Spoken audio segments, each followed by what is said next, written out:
Welcome back to the Papa Meat channel. How you doing? How you doing? Come on in and sit on down. Today we're talking about something that I've kind of gained a lot of interest in lately, which is asylums, right? They used to call them loony bins. I wouldn't call them that anymore, all right? I think that we've moved past that as a society. There's other ways to say mentally disturbed, mentally challenged. Some of these people aren't even, there's nothing even mentally wrong with them per se. Mostly women. Women were not treated the best in these situations, all right? But we're gonna get to that very soon. Something that's really interesting is asylums or loony bins. It's just fun to say. It's just too fun to say. Asylums in the 19th century were all designated for people that had some kind of mental thing. Like they were trying their best to have a place to have care for these people with mental disorders, right? But things got carried away. You know, people were testing on them, just vaccines, because they're just like, fuck it, they're crazy. Just test anything on them. And then as the 20th century rolled on, it got so overpopulated and so overcrowded that funding began to drop to where these places just became literal nightmare prisons for people that had mental disabilities or epilepsy, or maybe they were a little kooky. They get, you know, people just beat the shit out of them, did all kinds of things. And today I just kind of wanted to talk about some specific locations and some of the horrible things that happened there. Because the asylum is such a trope now, right? I think of Grave Encounters, that movie, or that one. Pretty sure there's a one called Session 8 or Session 9, One Flew Over the Cuckoo's Nest. But without further ado, let's get into it. We first tiptoe our way into the Letchworth Village, a 2,000-acre facility designed in 1911 to house 2,000 patients, which is an acre for every patient. Not a bad gig when you say it like that. It's kind of like a timeshare. You know what I mean? You get a little slice of heaven. One of their boasts was to separate epileptic from feeble-minded. You either have epilepsy, you know, if you shine a flashlight too much, you might have a seizure, to feeble-minded. That's a big net to catch. You know what I mean? Most of the time, patients with epilepsy were treated as the same as those with diminished capabilities. If you just had epilepsy, you were being put in the same area as people who were maybe just completely mentally insane. No delineation really. They're just like, fucking throw them in. Welcome to Letchworth Village. Some guy's just like, hi, I have epilepsy. I take medication. There's a guy like eating his own shit next to him. He's like, I don't know why we're in the same room together. They even had programs for able-bodied to work and provide for the community. Pretty nice. You get a nice little job on the side as well. Almost immediately upon opening in Letchworth,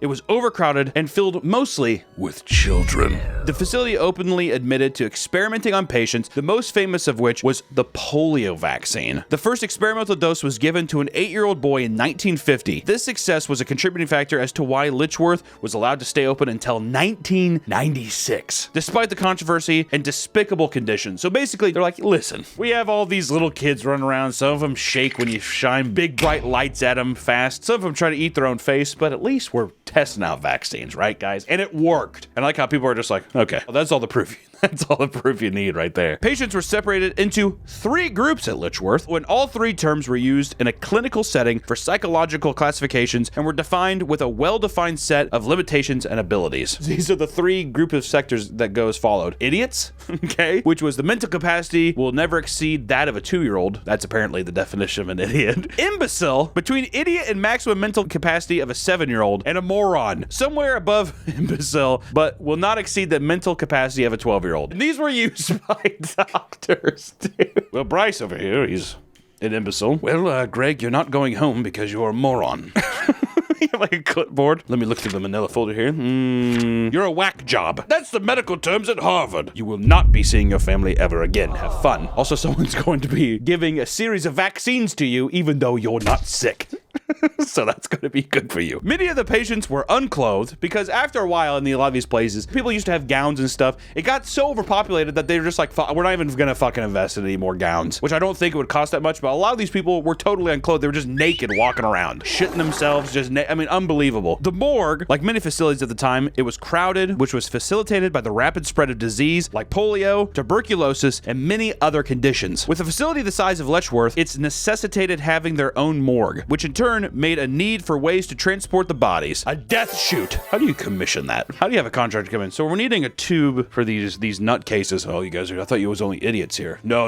We got tons of wackos and nut jobs. We're gonna need a death chute right here. And it's gonna go right into our own furnace room, which has now been deemed the morgue. About a mile from Letchworth is a cemetery with about 900 graves, mostly child-sized. Not a single name was left to inscribe them, only numbers. All of the 900 victims, like none of them had any names. it was just their file numbers at Letchworth. How fucking demented is that? Well, of course, your son. Oh, 0744. You can see him up there at the cemetery. Go dig around for a while. All the tombstones are stacked like Jenga piles. Like, they're not even in the ground. They're just stacked up vertically like that. In the 30s and 40s, lobotomies were a very common practice throughout many asylums. Remember that? You ever see that? Take the little nail, you pop it up. People do, ooh. Or they were crazy before, and then now they're like in a vegetative state, basically. Both chemical and surgical lobotomies were performed by hammering a long metal pick, which in this case was a literal ice pick from the original surgeon's kitchen. What? They would go through an eye socket, through the bone, and into the brain. Chemical lobotomies were the use of neuroleptics that inhibited communication between the prefrontal cortex. Surgical lobotomies merely severs that connection physically. You either want to have some nice funny juice that makes you go to sleep, or you want the nice big ice pick that makes you go to sleep. I probably would want chemical, right? I don't think he had anesthetic, so they're just like... Yeah, they're like, can I have numbing cream? They're like, nah, just fucking put it up right there. Fuck that. Which I guess with one hit, you'd be, you know. And there's been times where like they hit. They do. And then you fall down. Yeah, fuck that. That would be terrible. Which, let's go into some of the specifics of these lobotomies. In severing the prefrontal cortex, patients often died from infection or malpractice. Remember how we said that there might be a couple hits of the hammer? That's malpractice, okay? I think I got it. I don't know.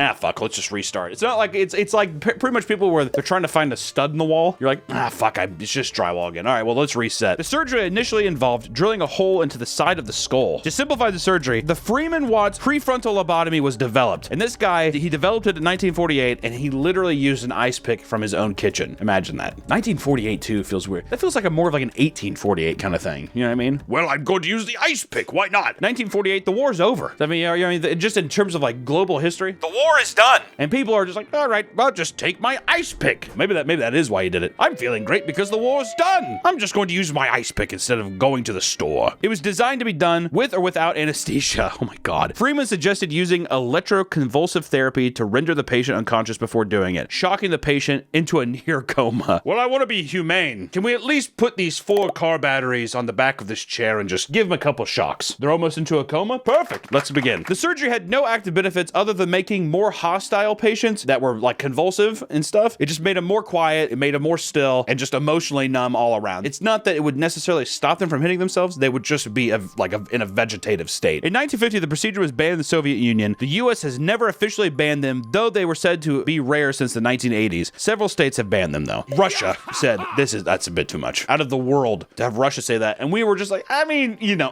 come on. We haven't officially banned them. We haven't really done it since the 80s. It's still kind of crazy. Which also makes you think, are these practices still in use today? Electroshock therapy. Which electroshock therapy is still. For those hysterical women. That's how the dildo was made. We're going to get into that, though. Don't worry. Nice. Many female patients were abused in the facility by care persons, employees, or other patients. Many children were born and quietly adopted out. How nice is that? You have a patient who's pregnant, and all of a sudden they're just like, take them. You think that the doctors were pocketing some of that money? There's no way it was official. They're just like, well, we got a fresh batch of babies up here. Just give me like $30. Some of these photos are fucking crazy. What's crazy too is a lot of these asylums, like some of the pictures we're looking at here, they're just still standing today. They're just kind of boarded up, whatever, but you could go inside and there's still just a bunch of shit that's left over. It's pretty crazy. But that was Letchworth. On to the next happy place. The name of the hospital is Several's Hospital. There's not several hospitals. Kind of confusing, but that's just the way it is. Show a picture here. Look at that. I'd love to be insane here, right? It was opened in 1910 in Essex, England. The 300-acre site was the second asylum to be established in Essex. You have your hiccups the first time around, second times you do it right. In the 1950s, patients were used in psychiatric experiments with the common theme of the lobotomy. Classic. The definition of psychiatric conditions at the time permitted pregnant women to be classified as unable to perform daily tasks. So having a child outside of wedlock was a suitable reason to be admitted as insane. Think about that. I would say the majority of pregnancies I ever hear about are accidents, right? Just trying to have a good time. All of a sudden you have a baby, now you're insane. Which to me, this translates to a bunch of rich people fucking around on the side with their mistresses, whatever. They get pregnant, then they're like, your kid's here, and they're just like, you're crazy. Take her up to the loony bin, and they give them like 15 quid. They give him 15 pounds and send her up fucking to the Essex stay, eh? Hey, I put some goopies in a minge. Send her up to Several's, would you? And hey, here's an ice pick along the way. I feel like that's actually it's a much darker time, but I do feel like that unironically happened probably.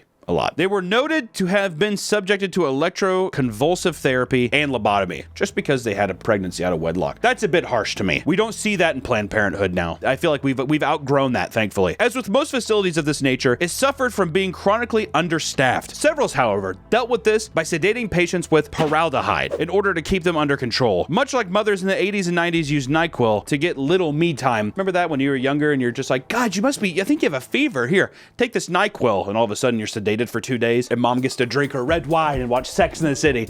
Dun, dun, dun, dun, dun, dun, dun. I'm more of a Carrie. No, I'm more of a Miranda. Said no fucking person ever. No one ever wants to be Miranda from that show. You ever watch Sex in the City? Good show. Paraldehyde is used to treat certain convulsive disorders. It also has been used in treatments of alcoholism and the treatment of nervous and mental conditions to calm and relax patients. So basically, it's another thing that just like subdues people. A patient with what was believed to be Tourette's who made clicking noises with her tongue was encouraged to have her tongue removed to discourage the behavior. Once again, I like to think that all these doctors are always looking at clipboards and they're just like, okay, well, Rebecca keeps clicking. Go to my office and grab an old pair of scissors. I think we're going to have to remove her tongue. We're going to put her in the nincompoop section next to the Neanderthals. Rebecca, are you having a good day? She's like, enjoy your snack pack. Cut that bitch's tongue out immediately.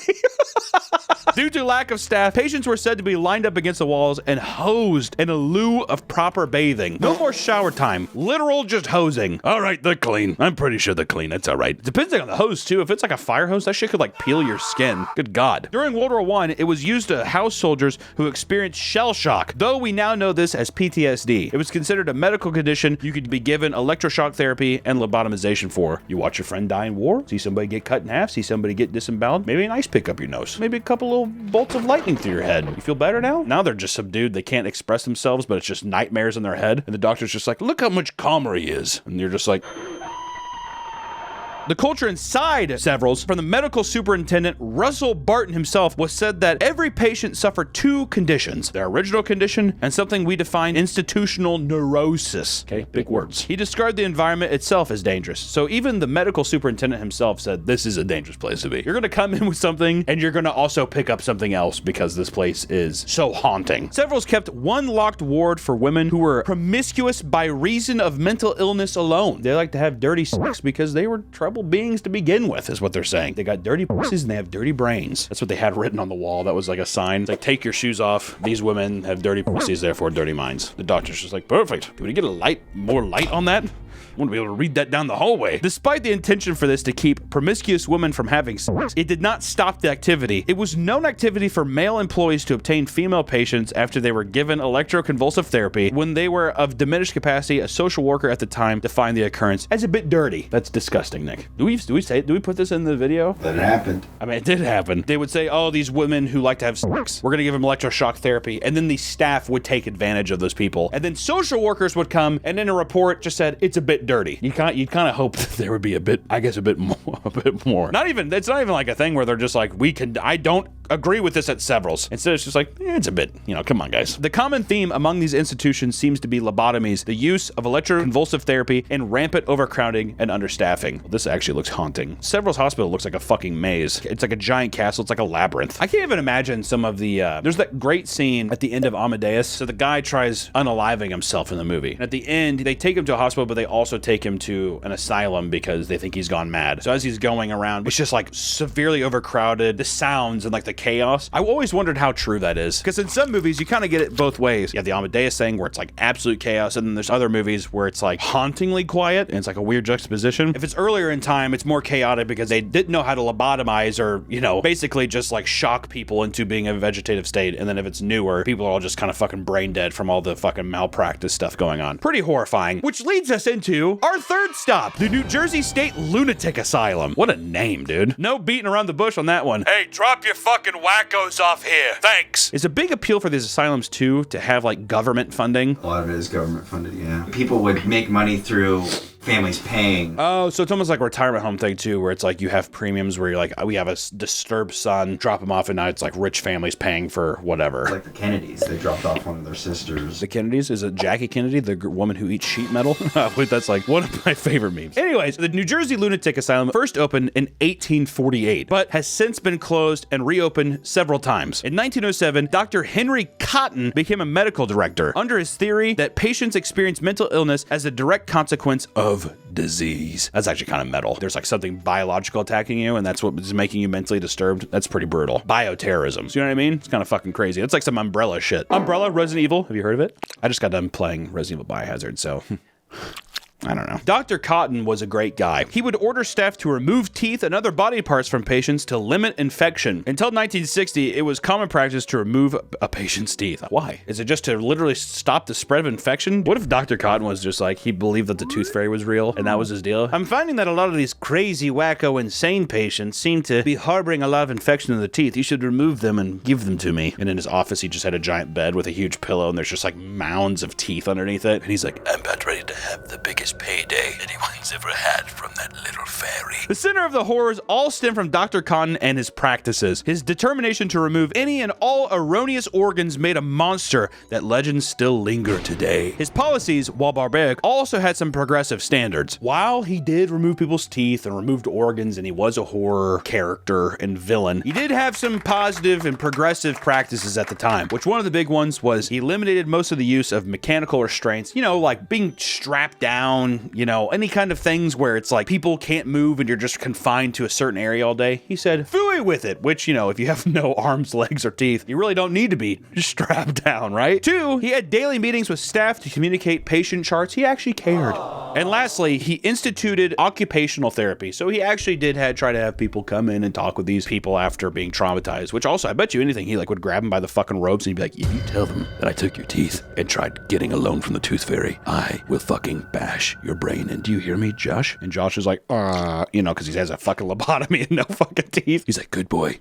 Kisses him and pushes him into the therapy session. Bizarrely, Dr. Cotton had an obsession with Kellogg studies, in particular, the no-nut practice. Kellogg believed that jacking it was an illness and a proper diet would stop it. I love that old-timey thinking. Well, if you just eat the cornflakes, you won't want to nut all the time. What the hell is up with this country with people nutting all over the place? You know what? We need to put an end to this. In Dr. Cotton's quest to remove illness from his patients, the teeth were standard procedure to remove, but what went beyond that were the tonsils, adenoids, and the sinuses. That is fucking crazy. Removing someone's sinuses? Why? Holy shit. What a fucking nut job. If removing all those things didn't cure the patient's mental illness, he'd go after the spleen and the gallbladder. Stomachs and colons had to go as well. Basically, you would just need to be like, okay, if I don't pretend to just like act how he wants me to act, motherfucker's gonna play, you know, Operation on me all day. All right, well, we took the teeth, he still seems to cry. Odd. So we took his sinuses, and he still seems to weep and feel sad. So we're going to take his big toes and intestines. I think that's where the infection probably lies. He performed these procedures himself despite not being trained to do so. The man should not be around a surgeon table at all, and yet he's plucking out these things left and right. What the hell is going on here? Experimented on patients by injecting bacteria from their own organs back into them and injecting them with horse blood serums. This is witchcraft. Dr. Cotton is there's got to be a horror movie on this guy. And it is said he operated on thousands of people, including his own sons, Adolf and Henry Jr. Come on. You can't name one kid Henry Jr. and the other kid Adolf. But let me tell you something with his sons. He had their teeth removed to protect them from mental illness. They later committed unaliving. That's gotta be a swift kick in the balls, huh? Guys, I'm doing this for your own benefit, all right? This is gonna clear you up tip top. And then like a year later, they're both gone. And he's just like, should have removed those teeth much sooner. Which also, not only did he have his son's teeth, which, you know, they're gone. It's stated here also that he had some of his own teeth removed and his wife's teeth. Just a big, toothless, gummy, fucking nightmare family portrait that would be. Which 1/3 of all of his patients died as consequences of his surgeries, which is just so tragically sad. Just one guy who was put in charge and just kind of like fucked over a ton of people. Which also, could they have made the asylums any creepier? Like looking at these pictures, they always look just devastatingly haunting. I will say the chairs in this room are fun. No getting around that. I mean, I would not mind sitting in here. Kind of look like bumper cars. Yeah, they do look like bumper cars, or yeah, like some kind of like pizza room at Chuck E. Cheese or something. Now the walls are haunting with everything peeling off, and I bet you anything that's lead paint, that probably didn't help either with Asylum stuff. It's just tons of lead paint that they used back in the day. God, this bathroom, my God, this is just haunting. No wonder. I mean, like, Asylums are such great pieces for horror movies and games and stuff. Is Outlast, is that an Asylum? I think that's an Asylum. I'm pretty sure. I haven't played that in a while. Number 4 coming in, the Topeka State Hospital, formerly the Topeka Insane Asylum. This asylum, or this hospital, if you want to call it that, ran from 1872 to 1997, over 100 years that this place is open. Which in 1913, Kansas wrote an act to prevent the procreation of habitual criminals, idiots, epileptics, imbeciles, and insane, and providing a penalty for the violation thereof. So basically, if you fell into any of these things, any of these weird arbitrary naming conventions, you were unfit to have children. You would go to prison if you had a kid, which Kansas, I've seen my fair share of fucking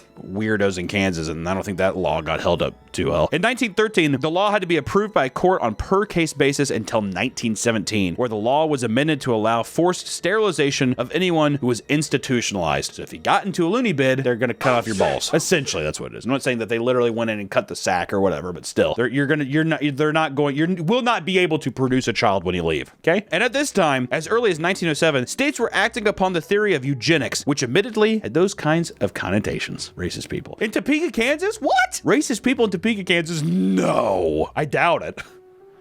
Topeka? Most of the state sterilization happened in Topeka State Hospital. Like Dr. Cotton in New Jersey, they were obsessed with taking certain body parts. Where Dr. Cotton wanted to remove parts for harboring a mysterious psychosis, including bacteria, the Topeka State Hospital was primarily interested in eugenics of the matter. Patients were immobilized with mechanical restraints, belts and all that kind of stuff, were strapped to a bed. In some cases, left restrained for so long that their skin grew into the restraints. I don't want to see pictures of that. Patients were reported to be kept chained and naked, while others were said to be kept with ropes around their necks and led around like animals. It just feels like power trip type stuff. Feels like a bunch of fake doctors coming in, getting their fucking ego stroked and being able to like humiliate and like feel all powerful and stuff in these situations. Reports of SA abuse and neglect were rampant, but little was done until 1988 when they lost their funding. They didn't lose their funding until 1988. That's insane. That's a long time. I mean, they were open for around 100 years. People were just like, we should probably stop funding this. Some guy walks in and they're like, he can roll over and he can shake my hand. You know what I mean? Acting like they're fucking dogs in there. We should probably stop sending these people checks, I would imagine. The nearby cemetery where patients were buried over a 75-year period is a 2.8-acre plot with over 1,100 graves, of which only 16 were given headstones. So little oversight was present in the hospital that perfectly sane individuals were incarcerated without consent. In the 1930s, a Danish immigrant, John Crabbe, was incarcerated after a tussle with a gentleman who was flirting with his girlfriend. Gets mad that somebody's trying to pick up his girlfriend. Next day, he's in a fucking insane asylum. That's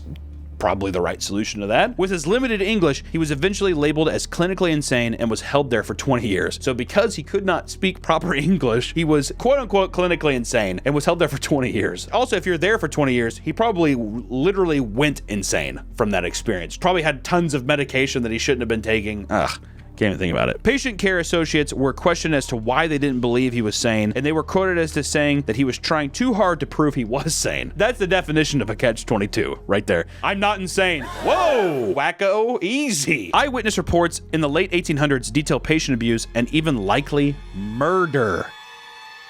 Pretty crazy. Patients were starved to death in several noted instances. And once a child was incarcerated, they were no longer allowed to see their parents. Visitation was limited and extremely controlled. Of the 29 wards they had, only 4 allowed visitations. That's pretty demented. Even to be a child and they're just like, you're never going to see your parents ever again. I imagine the 4 allowed visitations, I bet you that was for like high profile people. The Kennedys. Jackie Kennedy eating her sheet metal. Or John F. Kennedy walking in and being like, you look great, Jackie. She's like, eating the sheet metal. The facility was closed down in 1997 as a budget cutting measure, leaving an abandoned building that was demolished and totaled as of June of 2010, leaving behind a haunting memory of nothing more. This is actually a really fucking creepy looking place. They always do look like castles, don't they? Just like large stone castles. I don't know. Kind of creepy. I will say some of the architecture in here and some of like the woodworking and stuff is really impressive. A lot of these asylum photos, you know what they look like? They look like fucking Titanic pictures, don't they? Like the paint peeled off. It kind of looks like there's tons of water damage and stuff. Just like a floor plan here. Yeah, but they do look like giant castles. And essentially these are just prisons. Last but not least, London's Bethlem Royal Hospital, which colloquially called Bedlam after the 1940s movies. This right here, ladies and gentlemen, is known to be one of the worst asylums in the world, if not the worst asylum in the world. It was established in 1247 and is Europe's oldest facility dedicated to treating mental illness. This is the oldest asylum ever, though it's not quite defined as to what they considered mental illness in the day, as other sources say they housed the poor and unfortunate. All in all, this is it was an asylum. That there was crazed people, but there was also probably people who were just in other unfortunate circumstances, such as homelessness and all that kind of stuff. At this time in history, patients weren't thought to be curable and no treatments happened. The concern was limited to housing and containment. Patients were referred to as inmates. There was no idea of actually helping anyone. They were just kind of like, you're just going to stay here forever. And that was the treatment at the time. And to even not even known as a patient, as an inmate, you are on the same level as a prisoner is pretty crazy as well. It wasn't until 1675, hundreds of years later, that Bethlem became overcrowded with patients ranging from schizophrenia to basic learning disabilities. Utilized practices of rotational therapy, which is the process of spinning someone at high speeds to render them unconscious or make them vomit. You know how we have shots now that can make people pass out and stuff? They just put you in a big wooden crate back in the day and spin you as fast as they possibly could until you would just pass out on your own. My God. The first person to theorize that rotation might provide a therapeutic compression of the brain was Erasmus Darwin, grandfather to Francis Galton and Charles Darwin. He also thought it might prove to be useful to put patients to sleep for surgical procedures. Pretty interesting. Kind of a weird thing, you know. I made a spinny box and I think it puts people to sleep. I think it's going to be good for therapies. And his grandson's just like, I killed God. His grandson's like, well, that's cool, Grandpa. Yeah, I kind of just figured out the lineage of humans to monkeys and apes. And he's just like, well, I think the box is a bit more impressive, Charles, but good try. It was a good try. Think they've ever put babies in that box? I wonder if they have put babies. They probably definitely put kids. I don't know if they ever had babies in there because you probably can't tell a baby's insane until a child is being hysterical. I bet you they put children in there left and right. Yeah, definitely. What it's most famous for was surgical remedies, notably bloodletting, cupping, leeching, and worse. Many patients didn't survive the remedies, resulting in mass graves found on the property. During this time period, mental illness were thought to be the result of divine punishment or possessed by the devil. That's always fucking brutal, man, when they're just like, it's God. Which also, to be a doctor back then, so easy. Well, the devil has him, so I'm going to finish my book and I'm going to take a nap. The devil has him. May God have mercy on your soul. And just like throw some water on him. And he's like, goodbye. The facility was built over a sewer and would regularly have human waste and mass quantities overflow into the courtyard. Ugh. And it cannot be stressed enough how much human waste was involved in this place. The town toilets were literally built against their wall and drained by the buildings. My God, that is disgusting. The noises that were said to emanate from this place at the time were rattling chains, swearing, screaming, beatings, and cryings, filling the town, just echoing out into the fucking town and everything. That's the only sounds that were able to be heard from outside. Wouldn't that be a nice place to show up? You're gonna live here. You just like look over and it's just this. It was so bad that in 1607, when local governors paid a visit, they ordered a purchase of clothing and eating vessels for inmates, citing a lack of them, which is insane to think about too. In 1607, people actually giving a fuck about that? They're like, God damn, give them some fucking clothes and some bread. What the hell is happening in here? Okay, fine. We'll buy some more sheets and staple them together to a dress. Sorry, my liege. In 1674, the place was noted as falling in and they needed more room to cram more quote-unquote lunatics into. It was then rebuilt into Mooresfield. Upon being rebuilt, it allowed visitors as other facilities did not at the time. Though it is documented that the visitation was not limited to family and friends of patients, but to the public as well. What the fuck? You guys want to go see the loonies up at the loony bin? Yeah, fuck. We have nothing else better to do. Let's go do it. A person of note mission in 1610 paying 10 shillings to be able to tour the hospital to view its deranged denizens. This served as a form of income until visitations were cut off in 1770. This resulted in a loss of £300 per year, which in today's money would be right around £80,000 or $100,000 USD. This new facility offered some form of treatment with restraint and religious procedures, which also, you know what's fucked up too, is if you had that kind of thing back in the day, right, where they're like, oh, people are possessed by the devil and be up there. If you were back then, you'd be like, you guys want to see somebody possessed by a demon? You know what I mean? Why would you not pay money to see that? That'd be fucking horrifying. Moving into the second half of the 1800s, they moved on to moral treatment, which relied less on mechanical restraints. There's some old guy that worked there. He's just like, back in my day, we just would fucking put him in a belt. Sleep it off! Rather like Several's, the use of formaldehyde was implemented to keep patients. The current Bethlem holds a museum open to the public featuring the Museum of Mind. It's dedicated to art and the awareness of mental health and how far we've come as a society from the demons of stigma of the past to the scientific approach of today. It further highlights how much further we have grown. The museum actually does look pretty interesting. It'd be cool to go there. It'd also be really scary. Just imagine any kind of place where something horrible has happened. It almost feels like those things echo. I feel like you would have that in the museum. Even though it's like, hey, we didn't do that. We've grown so much. This is where we're at now. It still feels like you're like, this is tainted land. Which, you know, asylums have become something of a past atrocity. I don't think there's any practices now. I think that there's like more of like halfway houses of people that may live together and then they're being helped by people of trained profession and stuff. It's kind of just a crazy thing of human history where that was just allowed. People that had mental disabilities or women who like to have sex, whatever, were just thrown into the same place and were just deemed unfit for society and were treated like animals. It's just kind of crazy to think that these husks still stand and they're still a constant reminder to things that didn't happen too terribly long ago in the grand scheme of things. I thought the asylum thing was kind of a cool thing to talk about. It's pretty insane, and also some of these doctors are just completely deplorable. So just wanted to have a nice little positive, optimistic upload for y'all today. This channel is the new asylum. We come here to have our therapy and to rejoice in all thing that is deplorable and laugh at all of the people that were fucking demonically horrible and call them pieces of shit. Thank you so much for watching, and don't go to any loony bins, you fucking idiots, you imbeciles, and you maniacs. Take care, guys.